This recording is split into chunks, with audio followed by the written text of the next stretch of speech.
큰 입술 디스크, 인류의 가장 오래된 화석 발견, 그리고 지옥의 문으로 알려진 화산이 공통적으로 가지고 있는 것은 무엇일까요? 이것들은 에티오피아를 돋보이게 만드는 몇 가지 놀라운 것들입니다.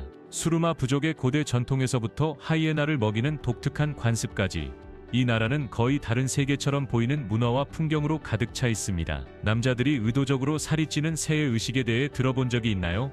에티오피아의 가장 매혹적이고 때로는 놀라운 관습과 경이로움을 탐험해 보겠습니다. 1. 수르마 부족의 입술판.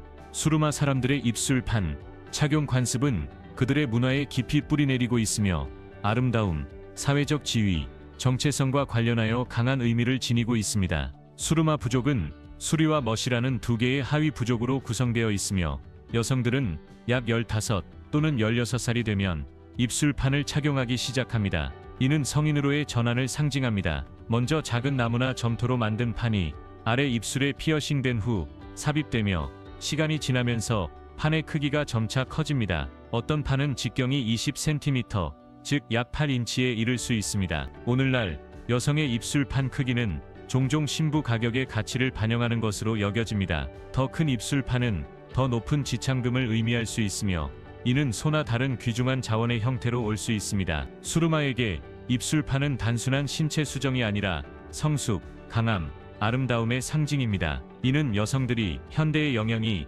그들의 외딴 공동체에 미치기 시작하더라도 그들의 문화적 뿌리와 연결될 수 있는 방법입니다. 입술판 외에도 수르마 여성들은 복잡한 흉터 패턴, 흰 점토, 신선한 꽃으로 자신을 장식합니다. 그들은 판을 위해 아래 이빨을 제거하기도 했습니다. 이 전통은 이상하게 보일 수 있지만 그들의 정체성의 자랑스러운 일부입니다. 일부 젊은 여성들은 이 관습을 건너뛰기로 선택하고 있지만 많은 이들에게 여전히 그들의 유산의 상징으로 남아 있습니다. 이 독특한 전통에 대해 어떻게 생각하시나요? 여러분은 이런 미용 의식을 시도해 보고 싶으신가요? 아니면 현대의 규범과 너무 멀게 느껴지나요? 댓글로 알려주세요.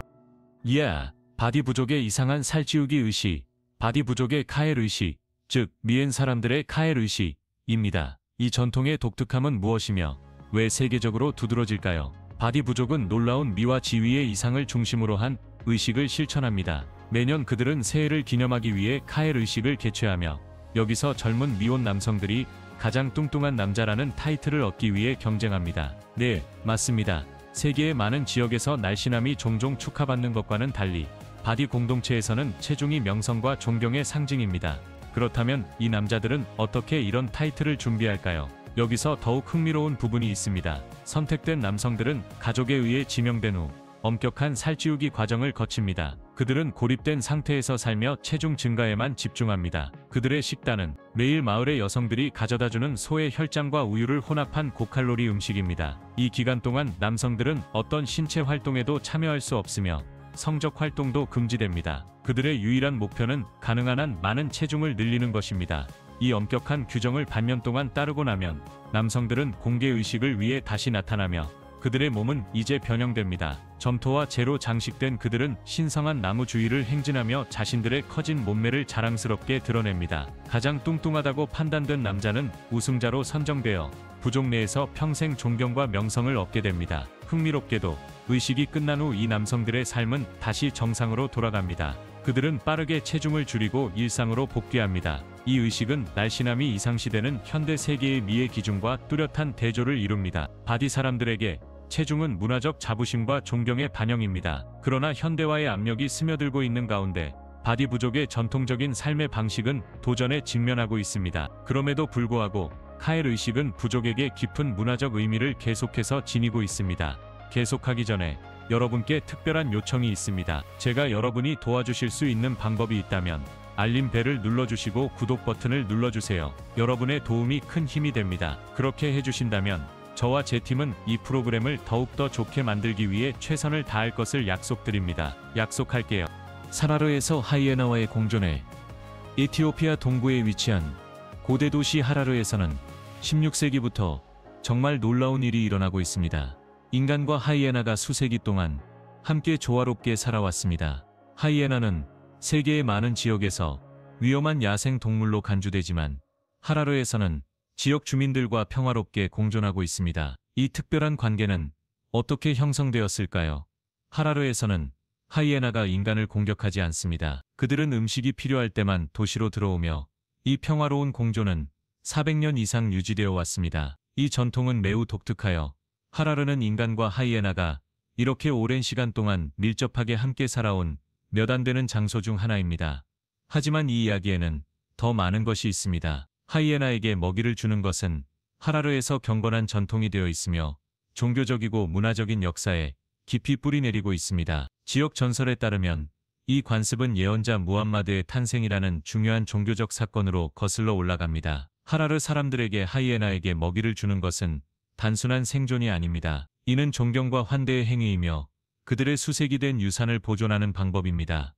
매일 밤 하이에나 먹이 주기로 알려진 지역 남성들이 음식을 모아 도시 외곽으로 나갑니다. 그들은 특별한 의식을 수행하며 하이에나가 먹이를 먹을 수 있는 평화로운 환경을 조성합니다. 이 야간 의식은 세대를 거쳐 전해져 내려오며 단순한 먹이를 주는 것이 아니라 하라르 사람들에게 하이에나뿐만 아니라 그들의 역사에 대한 감사를 표현하는 방법입니다. 인간과 하이에나 간의 이 독특한 유대감은 하라르의 정체성을 형성하는 데 도움을 주었으며 이곳이 두 종이 조화롭게 함께 살 수 있는 장소로 세계 지도에서 두드러지게 만들었습니다. 그러니 다음에 여러분이 야생동물과 인간을 적으로 생각할 때 네 세기를 넘는 특별한 관계가 존재했던 하라르의 매혹적인 사례를 기억하세요. 이 독특한 공존에서 더 배울 것이 있을까요? 4,000개월 달력과 독특한 시간 시스템. 에티오피아가 왜 세계의 다른 지역과 완전히 다른 시간대에 운영되는 것처럼 보이는지 궁금해 본 적이 있나요? 먼저 에티오피아의 13개월 달력에 대해 이야기해 보겠습니다. 대부분의 세계가 12개월의 해를 따르는 반면 에티오피아는 추가 한 달이 포함된 달력 시스템을 채택하고 있습니다. 이는 최근의 변칙이 아니라 수천 년 동안 존재해온 전통입니다. 에티오피아 사람들은 고대 코프틱 달력의 변형을 따르며 첫 12개월은 각각 30날로 구성되어 있지만 실 세 번째 달인 파구메는 윤년 여부에 따라 5 또는 6날입니다. 이 독특한 시스템은 에티오피아가 실제로 우리가 오늘 사용하는 달력, 즉 그레고리력보다 7년에서 8년 뒤처져 있음을 의미합니다. 그래서 세계의 많은 지역이 2017년을 맞이하고 있을 때 에티오피아는 이미 2019년을 축하하고 있었던 것입니다. 흥미롭지 않나요? 이 차이는 문화적이고 종교적인 전통에 뿌리를 두고 있으며 각 달은 에티오피아 정교회의 성인 이름을 따서 명명되었습니다. 에티오피아의 새해, 즉 엔쿠타타시에는 9월 11일에 축하되며 우기 끝과 새로운 해의 시작을 의미합니다. 하지만 여기서 끝나지 않습니다. 에티오피아는 여러분을 더욱 놀라게 할 수 있는 독특한 시간 시스템도 사용합니다. 에티오피아에서는 하루가 2개의 12시간 주기로 나뉘어 있습니다. 그래서 세계의 나머지 지역처럼 자정의 하루를 시작하는 대신 에티오피아 사람들은 일출 시점에서 하루를 계산하기 시작합니다. 하루의 첫 시간은 오전 6시부터 시작되며 이는 에티오피아 시간으로는 1시로 간주됩니다. 정오가 6시로 표시되며 이 주기는 계속됩니다. 해가 지면 시계가 리셋되어 밤 동안 지속되는 새로운 12시간 주기가 시작됩니다. 이 자연의 리듬은 낮과 밤의 주기에 기반하여 에티오피아에서의 삶이 자연과 연결되어 있음을 반영합니다. 여행자들에게 이 독특한 시간 관리는 처음에는 매혹적이면서도 약간 혼란스러울 수 있습니다. 예를 들어 에티오피아 동부의 역사적인 도시 하라르에 도착했을 때 1시라고 들었지만 실제로는 세계 기준으로는 오전 7시라는 것을 깨닫게 되는 것입니다. 이는 에티오피아의 풍부한 유산의 일부분으로 시간과 전통이 다른 어떤 곳에서도 찾아볼 수 없는 방식으로 얽혀 있습니다. 그래서 에티오피아에 가게 된다면 달력과 하루의 시간을 추적하는 완전히 다른 방식을 준비하세요. 누가 알겠습니까? 여러분은 아마도 시간에 대한 완전히 새로운 관점을 가지고 떠날 수 있을 것입니다. 가장 오래된 인류 화석의 발견. 루시 에티오피아는 인류 역사에서 가장 놀라운 발견 중 일부의 고향입니다. 세계에서 가장 오래된 화석화된 인간 골격이 바로 여기에서 발견되었다는 사실을 알고 계셨나요? 2000년 74년 에티오피아 아파르 지역에서 미국의 고일 유학자 도널드 요한슨과 그의 팀이 획기적인 발견을 했습니다. 그들은 약 320만 년 전에 살았던 여성 호미니드의 화석을 발굴했습니다. 그녀는 나중에 루시라는 이름을 얻게 되었고 과학계에서 세계적인 센세이션이 되었습니다. 그렇다면 루시가 특별한 이유는 무엇일까요? 우선 그녀의 골격은 약 40%가 완전하게 보존되어 있었으며 이는 대부분의 화석이 보통 조각에 불과한 고인류학의 세계에서 놀라운 발견입니다. 루시는 오스트랄로피테쿠스 아파렌시스라는 종의 일원으로 현재는 멸종된 종으로 초기 인류 진화를 이해하는 데 중요한 역할을 했습니다. 더욱 흥미로운 점은 루시의 작은 뇌가 침팬지와 비슷한 크기임에도 불구하고 그녀는 두 다리로 직립보행을 했다는 것입니다. 이 중요한 세부 사항은 대형 뇌의 발달이 인류 진화에서 먼저 이루어졌다는 오랜 믿음을 뒤바꾸었습니다. 대신 루시의 발견은 이족보행, 즉 두 다리로 걷는 것이 뇌의 확대보다 먼저 일어났음을 시사했습니다. 에티오피아는 루시 외에도 유명합니다. 2000년 63년 네덜란드의 수리학자 제라르 데커는 이 지역에서 약 100만 년 된 고대 석기 도구를 발견했습니다. 그리고 2000년 94년 고인류학자 팀 화이트는 400만 년 이상 된 화석화된 호미니드를 또 다른 놀라운 발견을 했습니다. 그렇다면 에티오피아가 이러한 고대 발견의 핫스팟이 된 이유는 무엇일까요? 에티오피아가 우리 조상에 대한 더 많은 비밀을 가지고 있을까요? 풍부한 고인류학적 역사 덕분에 이 나라는 인류의 기원에 대한 지식의 보물창고입니다. 역 달롤 화산. 에티오피아의 달롤 화산은 지구에서 가장 기괴하고 극단적인 장소 중 하나입니다. 에티오피아 북부 아파르 지역의 다나킬 우울증에 위치한 이 지역은 다른 어떤 환경과도 비교할 수 없는 환경을 제공합니다. 상상해보세요. 지하에서 끓는 물줄기가 표면으로 솟아오르고 있습니다. 하지만 너무 가까이 가지 마세요. 이 물은 결코 초대하는 것이 아닙니다. 달롤 지역은 지구에서 가장 더운 장소라는 타이틀을 가지고 있습니다. 겨울철 온도는 섭씨 34도, 화씨 93도 정도이며 여름에는 섭씨 50도, 화씨 122도에 이를 수 있습니다. 하지만 그것만이 아닙니다. 달롤은 또한 지구에서 가장 낮은 장소 중 하나로 이 지역의 일부는 해수면 아래 수백 미터에 위치하고 있습니다.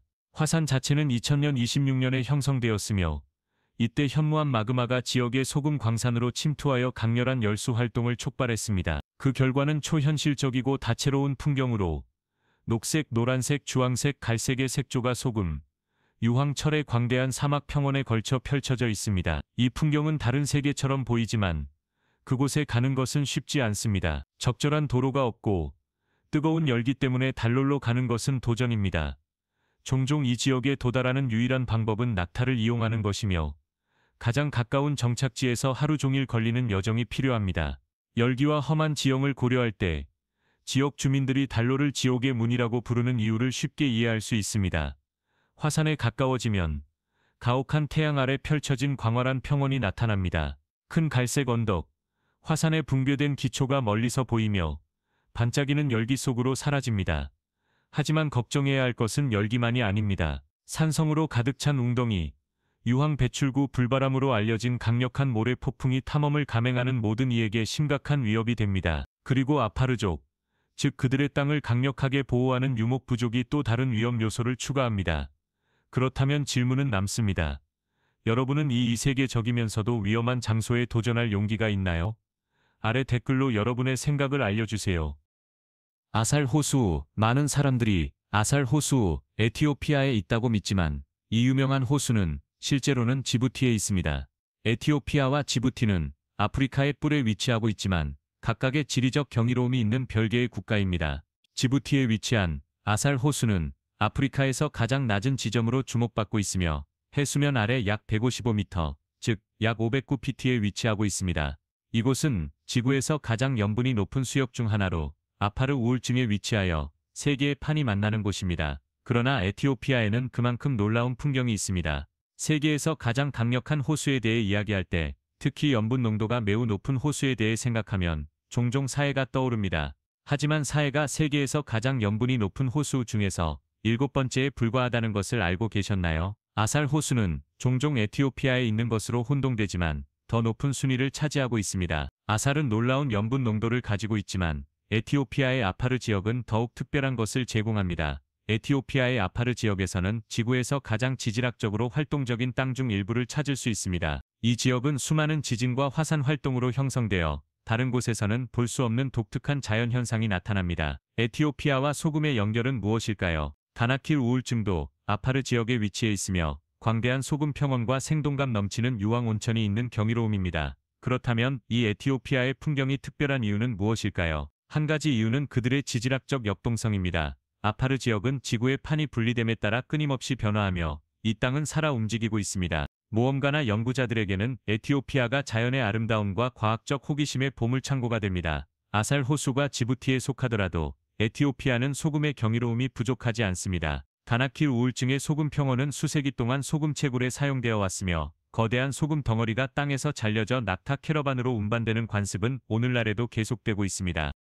파투의 발상지 에티오피아가 세계에서 가장 사랑받는 음료 중 하나인 커피의 발상지로서 놀라운 위치를 차지하고 있다는 사실을 알고 계셨나요?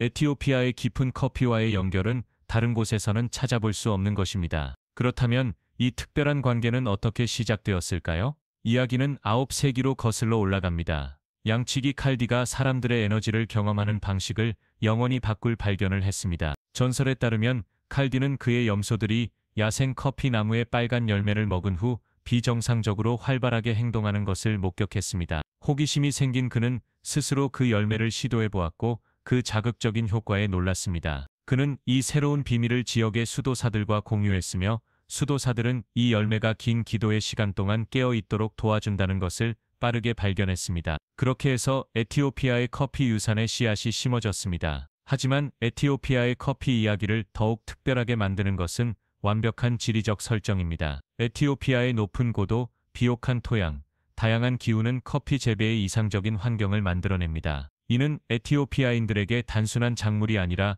그들의 문화와 경제의 초석이 됩니다. 소규모 농부들은 대대로 전해 내려오는 정성을 다해 커피 나무를 기릅니다. 그리고 전통에 대해 이야기하자면 에티오피아의 커피 의식은 정말 독특합니다. 이는 단순히 커피 한 잔을 만드는 것이 아니라 전체적인 사회적 의식입니다. 로스팅, 분쇄, 그리고 커피콩을 추출하는 과정이 손님들 앞에서 이루어지며 환대, 함께함, 그리고 존경의 가치를 강조합니다.